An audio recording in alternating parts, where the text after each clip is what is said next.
crap. Good afternoon, friends, and welcome to What's in Tegan's Storage Locker, the show that dares to ask the question, just what is in my storage locker? The answer today, as every day, is comic books. I have a storage locker filled with comic books. You can see them in the first seconds of the show there. And, I pluck through them, not completely randomly, but, I pick things out that I think might be interesting to talk about. And, I while away an hour here, and the cat attacks at some point. It's unavoidable.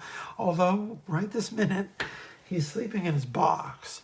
So, I doubt he never usually stays down for that long in the middle of the night. But, we'll see. All right. Let's start off with this X Factor annual.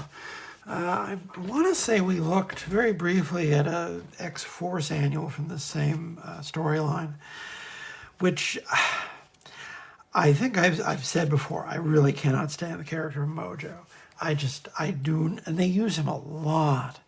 Like, he's good in the first story he's in, which is like a satire about this really weird alien who's just kind of repulsive in every way. He doesn't have a good personality. And yet they go back to him over and over again. And that I've never really got because I just do not like the character. I'm allowed to dislike things. There's this prevalent attitude today that you're not allowed to dislike things. Well, I dislike lots of things. I don't think that they shouldn't exist. I'm not going to say that it's a bad thing that they exist. It's just not my cup of tea. That's part of living in a world where they have chocolate and vanilla ice cream. I don't think I played any of the maybe I don't even remember renting it. I was towards the end of the original Nintendo's life sequence, because this was like 92, and that was already getting kind of late for the 8-bit gaming. I want to say the Super Nintendo was already out by then, or it was just coming out.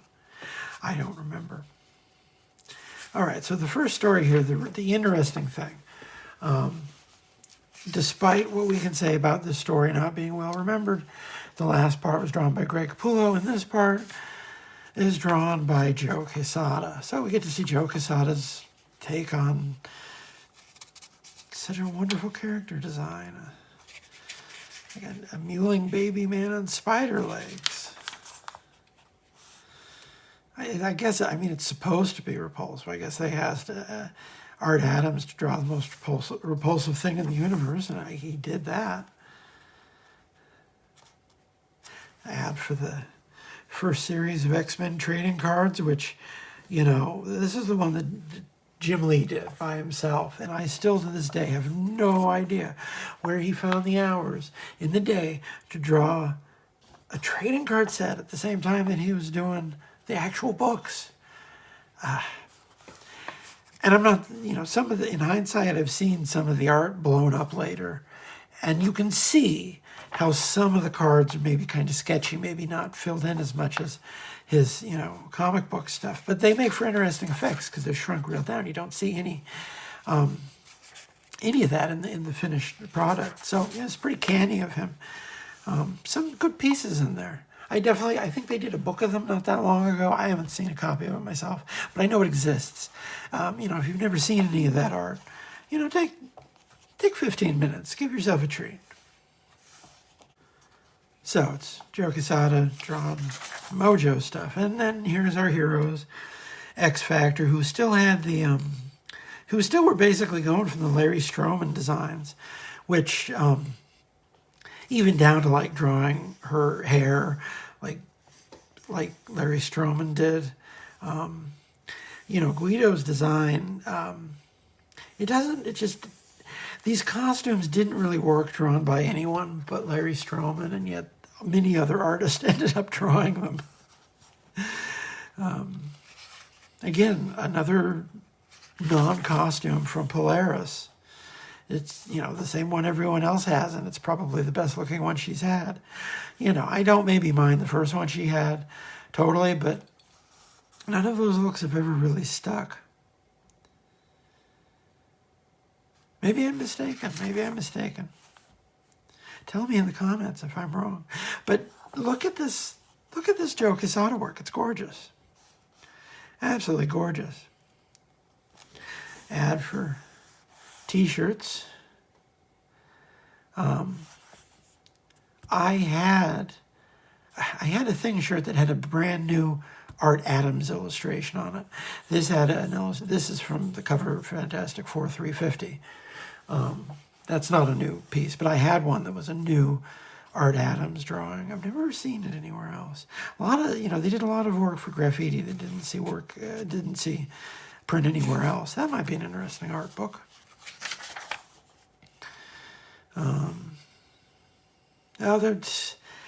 It's about Long Shot, and the thing with Long Shot's story is it just doesn't survive contact with the rest of the Marvel Universe. It becomes gibberish. It only really works in the context of Ann Nesenti's mind. Once you separate it from her, it just becomes hard to follow. I'm sorry. And because I read all of the Shatterstar retcons from the 90s. And then the ones later on, Peter David did the best with it he could. Well, her design is maybe one of the best things to come out of that Mojoverse, and that is a good splash of her. It's a scary woman. Ooh, that's a nice. It's a interesting. POVs are actually a trademark of Quesada's. He does that more than just about anyone of his stature, I'd say. Because, man, you can see why. You can see why he got the reputation that he did. He came along just 1/2 second too late to be part of, the first Image generation, so he never really had much to do with Image. And then later on, he really ended up not having a lot to do with Image. He self-published. He self-published in an era when self-publishing was hard. So, you got to give him those props. He earned those stripes the hard way. I did like that team. That was an interesting, bunch of characters. And a couple of them stayed together through the Peter David years, which was also a very readable book, at times very good. Did he go on a bit along with it? Well, name me a Peter David run, you can't say that out. But you still enjoy them down through the line. Even if looking back, you see, well, maybe, I think the later part of his Hulk was pretty strong. I think he sort of lost. Did he? No, he was way off X Factor by now. This is good old Fabian Nicieza, our friend, who stepped in to do a perfectly competent action story. Where that's a nice spread. That is an objectively nice spread of comics. He was always really solid with his fundamentals. His storytelling. He put a lot of work into the scaffolding that maybe some of the Image guys weren't as solid with, just straight out. Or, even in the case of a few of them who drew worse after they became popular, because that was what was selling comics. Ooh, that's a nice one. It's such a shame that he graduated to the C-suite, because I would have liked for him to be slightly less successful and have drawn more comics in the 2000s.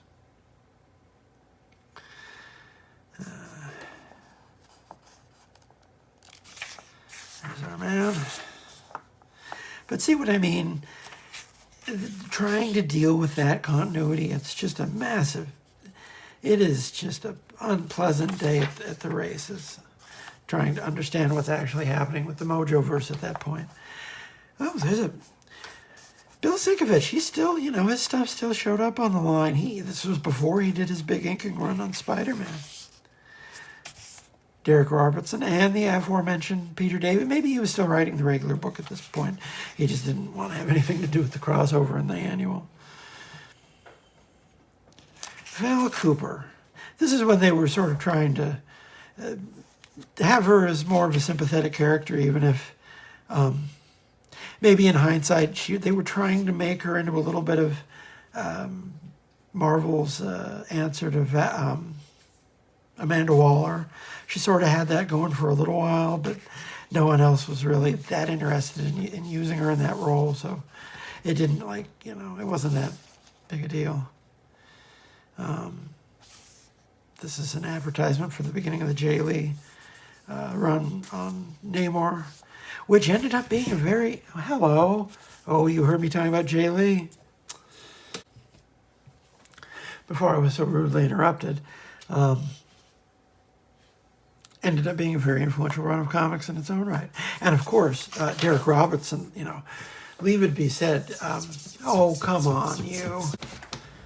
Well, where were we? Yes, Derek Robertson. He would go on himself to have some influence in this world. He drew The Boys. That's come into some small infamy of recent years. What are you doing back there? And, he was strong from the start. He was doing work for, a little later than this, he'd be doing more work for the Ultraverse when Malibu started that.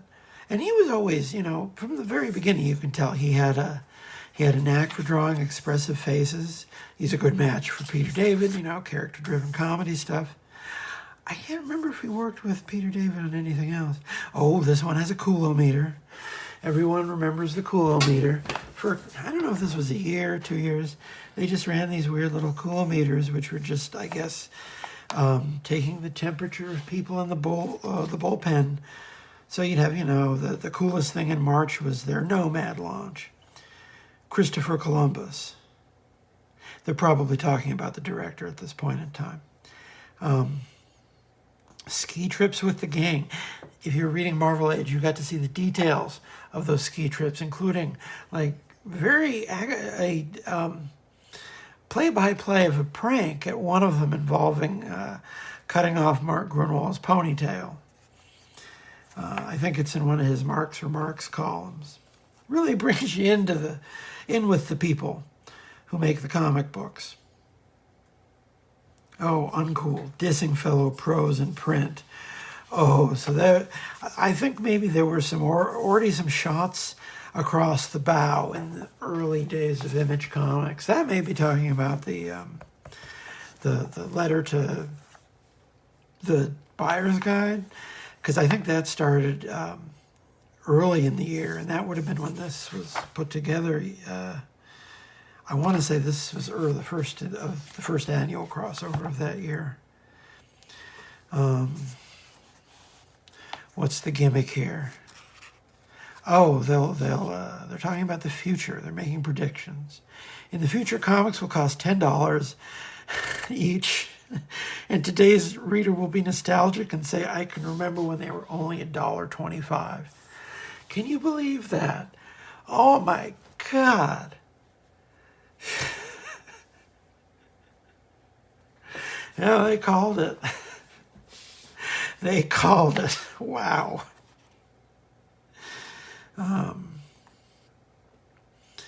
In the future, managing editor Marie Javin's wall of cow drawings by famous artists will become a wall of goats instead. And I have it on good authority from people inside the building that Marie Javin's wall of cows remains intact, which is one of the great, urban legend. Well, it's not an urban legend, but it was, just alluded to it at many points throughout the comics of my childhood. And at some point, they're going to have to relent and do a little art book about it. They can put out a zine of all of Marie Javins's cow drawings. Put a bug in someone's ear about that.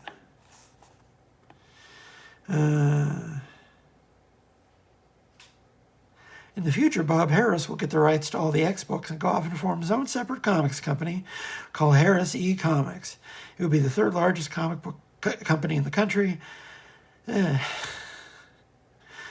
Well, considering how many, tenures of both Marvel and DC.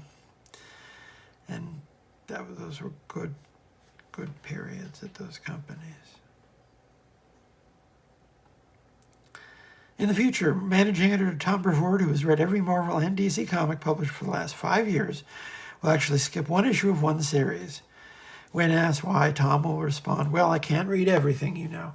And I don't think he reads everything, but last I checked, I read his Formspring pretty religiously for a while, because he was, I actually quite liked his Formspring, because he actually got fairly frank sometimes, would pretty much answer all comers, even the rude questions sometimes. I don't know if he still does that, because I haven't checked in years.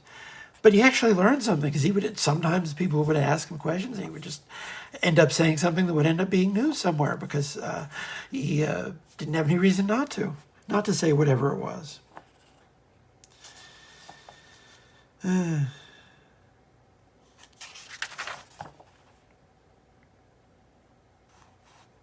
that's fun. Oh my goodness, Cal and Guido. Early Peter David with early Joe Madureira, Andrew Pepoy on inking, and Gizo. Bill Sienkiewicz again. That's fun. One of those designs that really, Bill Sienkiewicz was born to do. Although, Don Simpson could probably draw a good, strong guy as well. So what is this? Is this this is a story about Calvin. Oh, yeah, it's Calvin from Calvin and Hobbes has an adventure with Strong Guy.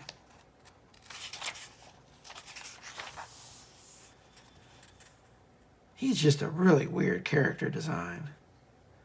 And, they've sort of got away from the fact that he's supposed to be this, tough-talking, East Coast Italian-American stereotype, hence the name. They sort of moved away from that, but, you go back to the early run where he's, basically just a leg breaker for Leela Cheney.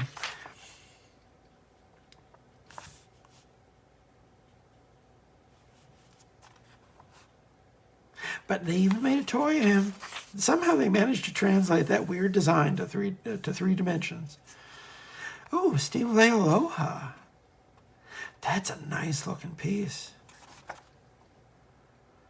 Man, that's practically, that and the Sienkiewicz pinups are practically worth the whole, there's a Game Genie. Man, the Game Genie. When I actually got to rent the Game Genie, it didn't quite come up to expectations. Not every game had a God mode. But nice work from Joe Quesada, even if I couldn't tell you what happened in that story. You put a gun to my head.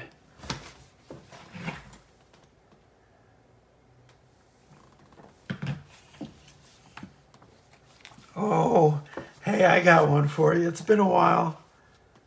How about an ALF? It's been a little while since we did an ALF. All right, see, this is an example of what you get with ALF. They put a lot of effort into actually making the cover funny. ALF is American Gothic. That's funny. See? He thinks it's funny, too. Well, maybe that bought us some time. Anyway, back to our esteemed Melmacian. Oh, are you going to run around like a maniac?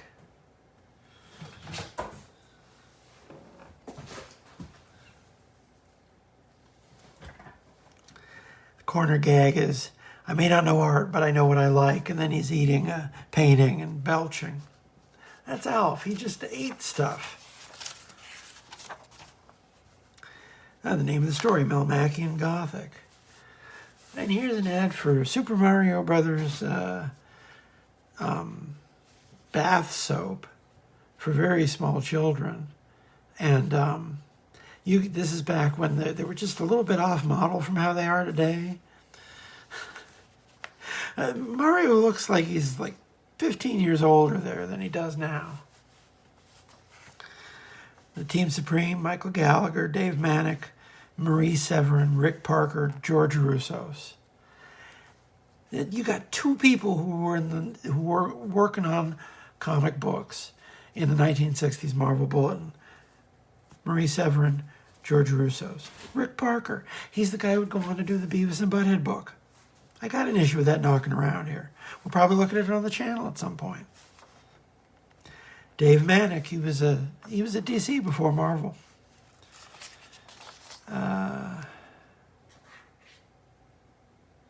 He's doing something or other there. Oh, Alf can fly out in a pet carrier like when he followed us to Florida. That's a reference to him shipping in a pet carrier on an airplane in one of the annuals. See, there was continuity in Alf. Every time we look at an Alf, I want to blow your mind. I want to blow your mind with how deep the rabbit hole goes on this book. They're in a farm. They're in a farm in Iowa. So if you ever wanted just a book of Alf doing farm jokes. The SNL scandal has made the public sick of bailouts, and he's looking at hay bales. Here's how you milk a cow. You can get arrested for doing that on my planet. Okay, first thing we have to do is feed the chickens. Don't you mean feed on the chickens? See? Because Alf eats stuff. I want you to slop those hogs.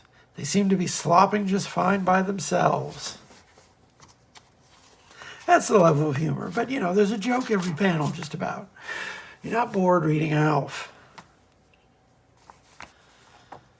When Marvel eventually does relent to my ceaseless demands and puts out an Alf omnibus, they have to let me do the foreword to that one.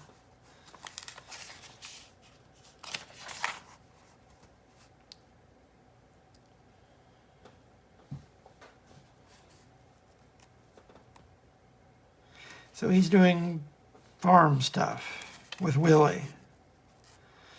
Oh, there's Alf sitting on a rocking chair. You know, you get to see Alf actually walk around and do stuff in the comic book, which you didn't get to do on the show because the puppet was apparently terrible and they never bothered to, like, fix it.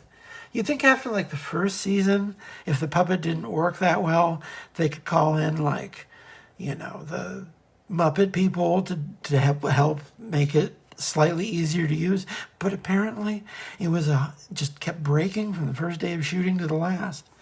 It apparently made it quite excruciating for everyone else on the cast. Street Fighter 2010. Is that supposed to be Street Fighter 1? The mystery of my generation, we'll never know. Oh, a giant cow. Oh, there must be some other way. Advertising my podcast with Claire Napier, Udder Madness. Should be a card up on the screen for it right this second. Usually I put the cards up later, but you know, that one just slipped out. What are you doing? Well, I just had to go play with the cat for a minute or he was going to tear down the heavens from the firmament. All right, so they're leaving the farm and everything's... This one has oh, hello. Howler. What is Howler? Doesn't ring a bell. They didn't have that many fill-in artists. I don't recognize that name. Howler. Oh, Swamp Thing. This is one of his mini flashbacks to life on Melmac, and there's a Melmacian Action Man doll. It's apparently the creature of the swap meet.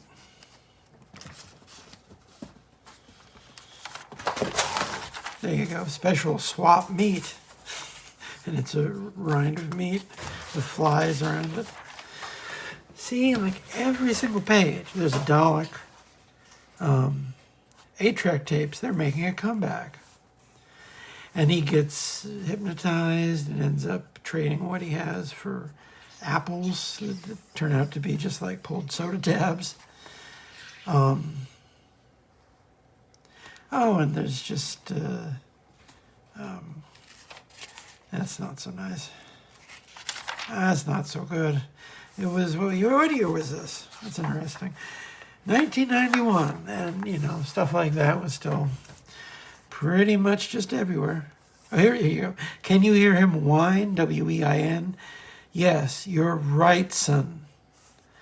So, you know, those are the kind of puns we're looking at here with our Melmacian Swamp Thing ripoff. Oh, and this is a late Star Comics editorial page. And they're advertising the first issues of Barbie and Barbie Fashion.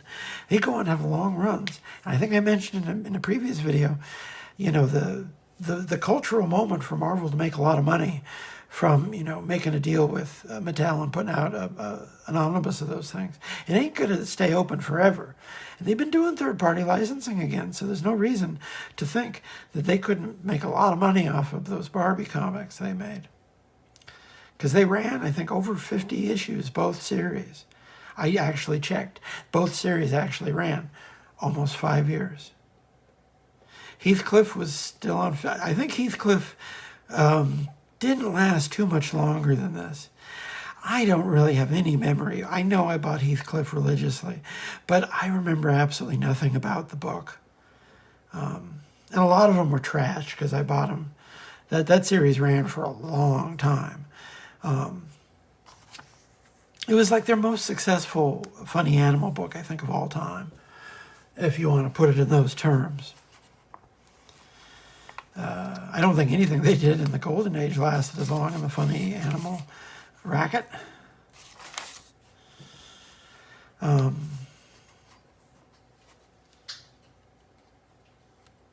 Look, kids, I've been syndicated. You can check me and the Tanners out 5 days a week. Just look in your local TV listings, and if your local stations aren't showing ALF, call them and complain. If that doesn't work, send them a squid bomb. What? I don't understand. Sometimes it just didn't make sense. Bit of anti-humor with the multiple ALFs there. The syndicated ALFs. What are you doing? NFL Pro Set Collectabooks. No idea what those are. Although it looks like there's a tiny picture of a Jack Davis illustration in there. So maybe that might be interesting. Oh, ALF designs the perfect Melmac kitchen. So the best Melmacian version of a kitchen. And there are all these jokes about an herb garden tended by some guy named Herb, an octopus tank, 950 gals, or 650 guys. That's trapdoor to feline cellar. So yeah, that's their where they keep live meat, because the book can never let you go too far without reminding you of that aspect of the ALF mythos. And here's a subscription form for the ALF. What are you doing? Well, he's got the zoomies and he's taking it out on me. Oh, there you go. I was just telling the people you have the zoomies. I just cut off like 5 minutes of me playing with him in the other room with the laser pointer. Laser pointer does not hold his attention for too long. What is he doing?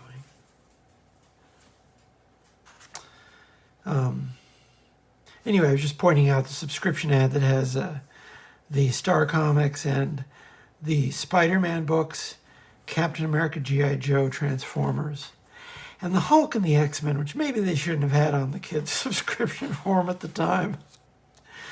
Oh, wow. Here's one of the lesser-known Nintendo Entertainment System peripherals. Man, I don't even think I've ever seen some, like, ironic, post-ironic YouTube video about this product. I don't really want to, but man, I don't remember that at all. Well, ALF, we've enjoyed our time with you.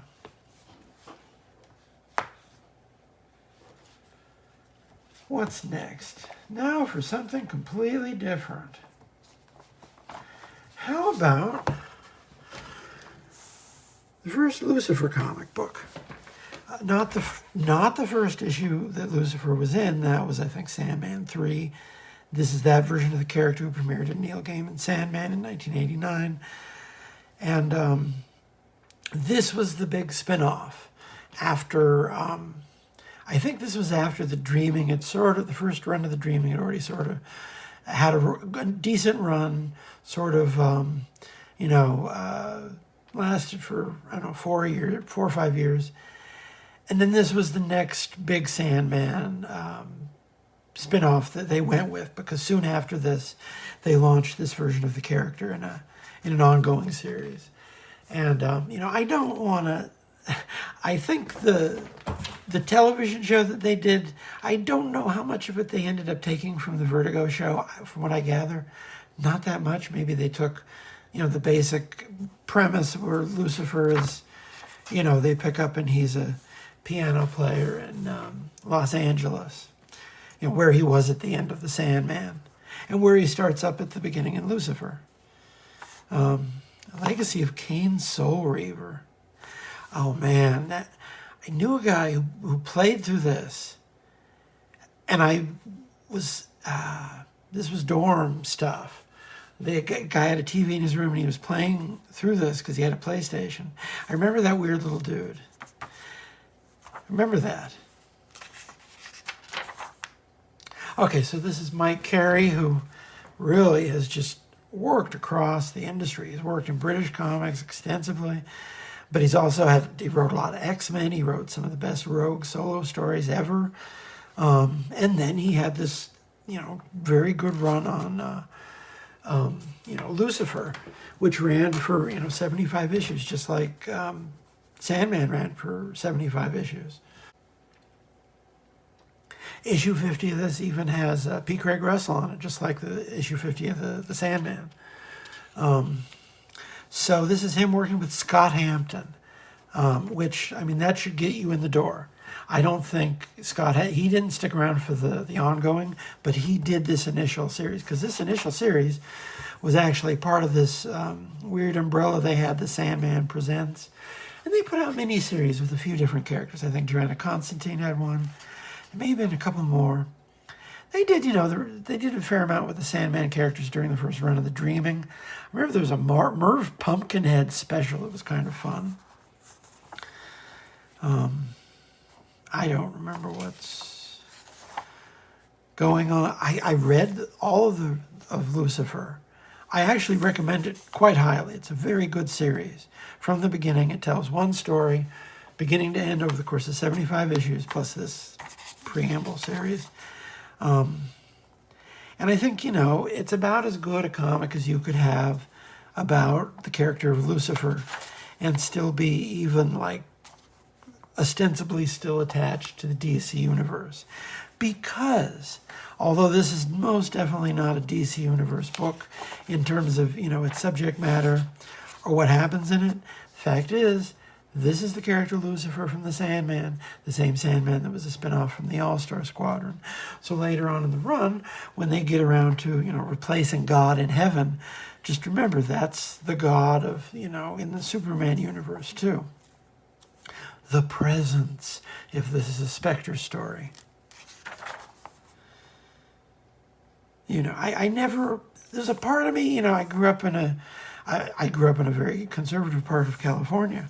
And there's a part of me that's always sort of wondered in the back of my head how they got away with having a Lucifer comic book for so long in this country. And then they had a Lucifer TV show, and it ran for a bunch of seasons. So, I don't know. I'm not complaining, mind you. Yeah, the whole point of the Lucifer character was he just walks into every situation, more or less, with the best hand of cards you could possibly be dealt, because he's the most powerful creature in the universe. God is gone. He's what's left, and there's no one left in all of creation who can say anything to him. Just because he doesn't want to be in hell, of course, people are very angry at him, and that's where a lot of the drama in the series comes from. But, there was nothing keeping him in hell, when he leaves in the Sandman. There's really nothing that makes him respect anyone else. But, it's actually an interesting character once they get further into the series, because you see, he's immensely tired and he's immensely grumpy because of it. But in terms of power level, battle board stuff, whatever you want to talk about, he is basically the most powerful creature in existence who has ever been created, because There's nothing he can't do. So what does a character like that want? Like, how do you build a story around what a character like that wants? And I think Michael Carey comes to a very interesting understanding on the matter. He actually creates something that Lucifer wants, enough that he'll, consent to participate in various conflicts that don't involve him. Very good book. I highly recommend it. Oh, and they're advertising the last series of The Invisibles. I've only been able to make my way through it once. I realize that, what my taste is pretty suspect at this point. I've made my way through, I'll say that. I don't think it's bad, but I think I read it when I was a bit too old. I think that's a book that you got to really get into when you're a teenager to feel deeply, because I read it in my late 20s, and I was just like, I finally got through it after a couple, earlier attempts, and maybe I'd enjoy it more if I went back to it. But just look at how gorgeous this is. Even if you don't care anything about, the characters from The Sandman, this is just some of the nicest drawing you're likely to see in any comic book you ever pick up. Just look at that. Oh, and here's that wonderful PlayStation ad for the boxing game, interrupting the flow of the story. Even a very good book like Lucifer was interrupted by ads. See, he just did whatever magic he wanted to do, runes and blood, and more or less because it was, what he wanted to do. There wasn't really anything that he couldn't do. I don't remember.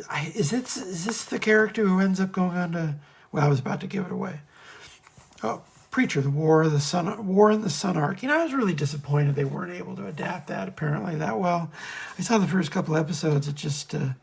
it seems like if they just put what was on the page on the screen, it would play off marvelously, keep that dry tone. And that was just totally not... All right, where were we before I was interrupted? Had to let the cat run around. Yeah, if they'd have just gone with the tone of the original book, I think they could have done wonders. And then when I tuned in, it was just the last thing in the world from that. Oh, here's some weird demon dude in a warehouse.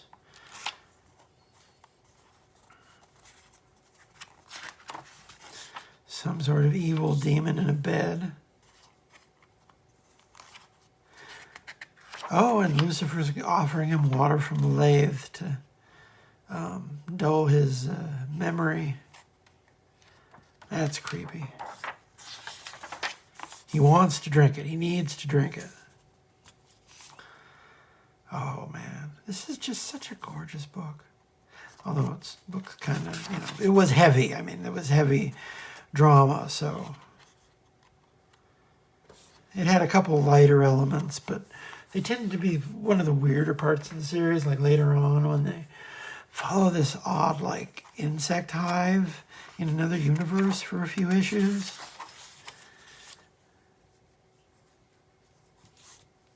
Yeah, it gets kind of far out. Because it turns out, I'm not really giving anything away here. What he wants more than anything is to have his own separate creation. So that's what he ends up bargaining for. And then at the very end, it becomes a story about the abdication of God. Very heretical. But still, remember at all times, technically part of the DC universe. At this point, they really only had, of the books that actually exist, this is actually okay. They still had the Trenchcoat Brigade, which was the group from the first Books of Magic series, Phantom Stranger, John Constantine, Dr. Occult, and Mr. E. I never read that one, even though it's got John Ridgway art. Might be nice. They did a couple Jonah Hex series with Joe Lansdale, Tim Truman, and Sam Glanzman. That is a good creative team. There was a lawsuit over these books, however, so I don't know if they've ever been reprinted. They were sued by the Edgar Winter Group. That's not a joke. What else? Transmetropolitan, not a DC book, but it started at Helix, and it's the one survivor of the Helix imprint. And it, there was no problem. Vertigo done. I don't know if they'd done that much sci-fi up to this point, but they would go on to do plenty of sci-fi. So, Books of Magic is almost 5 years into its run. Dreaming is up to 34. They had Mark Hempel do some of the later run with Caitlin R. Kiernan writing. They managed to get pretty far in a floppy reprint of The Sandman. I think these might have been black and white, because I know they did a black and white run of the Alan Moore Swamp Thing. I think they made it to at least a year of that. I can't remember off the top of my head. But okay, so that's like 1, 2, 3, if you count Lucifer, 4, Hellblazer, 4 books still at least ostensibly attached to the DC universe out of, and at this point, Preacher was pretty much the flagship of the line for most of its run, with, Books of Magic and Hellblazer sort of like strong seconds there. I don't know how well The Dreaming did. It didn't last much longer than 34. I liked it. Anyway, nice looking book. Oh, and there's that Beavis and Butthead game again. Definitely one to pick up. I'm sure it's been reprinted a bunch of times. Okay, well, we've ended up actually taking up a lot of time this episode. So what do we have left? Now, how about this? How about an issue of The Savage Dragon? Issue 25, no less. This is unusual for having a cover by someone other than Erik Larsen. This is a Jeff Matsuda with Terry Austin. That's a good matchup. Not a bad-looking cover. But this is the 25th issue. Maybe they had more than one cover. Possibly had more than one cover. Erik Larsen doing everything. This is back in the first phase of the book when it was still really concerned with this ongoing soap opera with organized crime in Chicago. The Vicious Circle run by this, what was that guy's face? And I remember the big bad guy. Was it Dreadface? I can't remember. Basically, the rivalry between that guy and Savage Dragon was the first couple years of the book, and then they kill him. They kill the big bad, and then they keep having to do new villains because people have a way of dying unexpectedly in this book. That is a brand of it, has been from the very first limited series. What happened here, I recall correctly, was the Savage Dragon had every bone in his body broken. And his healing is really high level. But he was basically left somewhere to die with all his bones broken. So he didn't die. But when he went to the hospital, they had to re-break every bone in his body to be able to fix it. And so they had to bring Mighty Man in, who was sort of this Captain Marvel analog, to re-break all the bones in his body. A very gruesome Larsen detail right there. But I mean, just look at how nice this is. This is the Johnny Redbeard character, who at first was just a joke, then he actually brought him in as a character. Originally intended to be like a John Byrne caricature. Still, I guess. His whole point was that he made people into new freaks. That was his function in the plot. Freaks was the name, their term in the book. Bludgeon is reborn. So some dude you don't know is back. And then there's his love interest at the time, Rapture, who he actually ends up having a kid with, and that kid is actually the protagonist of the book right now. Because this guy died. This guy had a bunch of bad stuff happen to him. He was taken over by his original alien personality, and he went on a rampage and killed a bunch of people, and eventually they had to kill him on the electric chair. It got pretty grisly. She dies too, I think, at some point here, because everyone in the Savage Dragon dies eventually. Powerhouse, he's this guy with basically like a Kryptonian power set, but a chicken head. He shows up a fair amount. He's a popular character.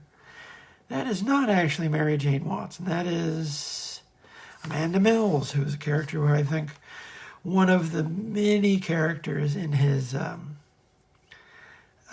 big supporting cast here. Huge supporting cast eventually.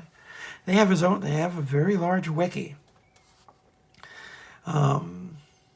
There's a Peter character meeting the redhead.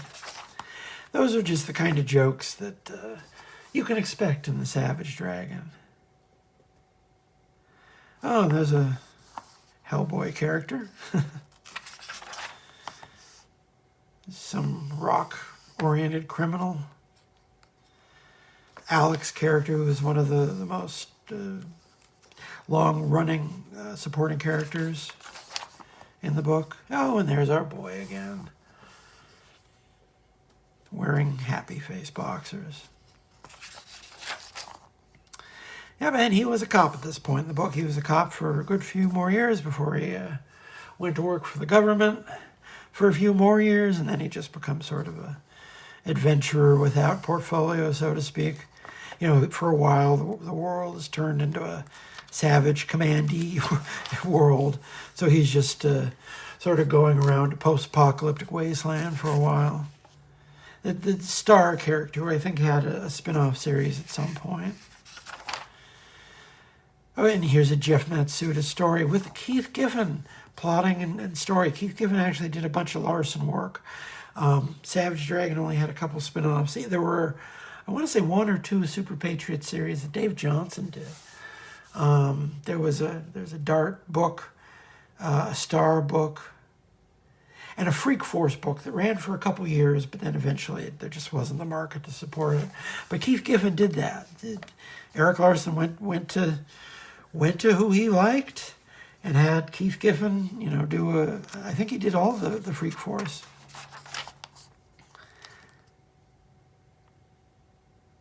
And, this is more or less the tone of it, Giffen superhero stuff. Very solid, huge cast of characters.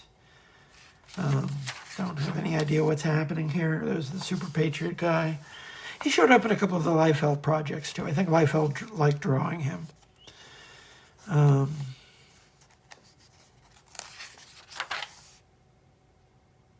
Back in the days when all the early Image books they had a few characters in common, like Chapel from Youngblood was an important character in Spawn.